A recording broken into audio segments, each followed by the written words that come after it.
আসসালামু আলাইকুম। আজকে 17 ফেব্রুয়ারি এবং আমরা আমাদের মন মতো রং মিস্ত্রি পেয়ে গেলাম।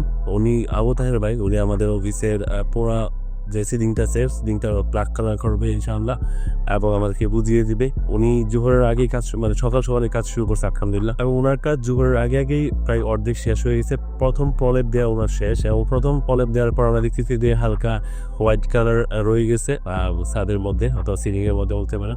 কারণ আমি ওনাকে রিকোয়েস্ট করে দেবে আরো একটা পোজ দিলে ভালো হয়। তো উনি বলতেছে যে নতুন করে আরো 2 গ্যালনের মতো হচ্ছে রল লাগবে। 2 গ্যালন মিনস 8 লিটার টাইপ। তো আমি ওই 2 গ্যালন রং আনতে পাঠিয়েছিলাম ছোট ভাইকে। তো উনি আসলে উনি আবার কাজ শুরু করবে ইনশাল্লাহ। তো আশা করতেছি আজকের মধ্যে 100 ভাগের 80 ভাগ হয়ে যাবে, কারণ 4 ভাগে 3 ভাগ হয়ে যাবে ইনশাল্লাহ। হয়তো 1 ভাগ কাজ বাকি থাকবে, ওটা আগামীকালকে উনি হচ্ছে ব্ল্যাক কালারের সিলিংটা আরেকবার প্রলেপ দিবে। তারপর হচ্ছে উনি যে ফুটাগুলো পড়ছে দেয়ালের মধ্যে, হোয়াইট দেয়াল দিয়ে আমাদের, সো ওই হোয়াইট কালারের দেয়াল থেকে এই কালো কালারগুলা উনি হচ্ছে অ্যাডজাস্ট করবে হোয়াইট কালারের রং দিয়ে আবার। তো অনেক কাজ বাকি। সো সিলিং এর কাজটা শেষ হচ্ছে ইনশাল্লাহ। এখানে আমি একটু খুশি, দোয়া করবেন। আশা করি আপনাদের এই জানতে ভালো লাগতেছে। আসসালামু আলাইকুম।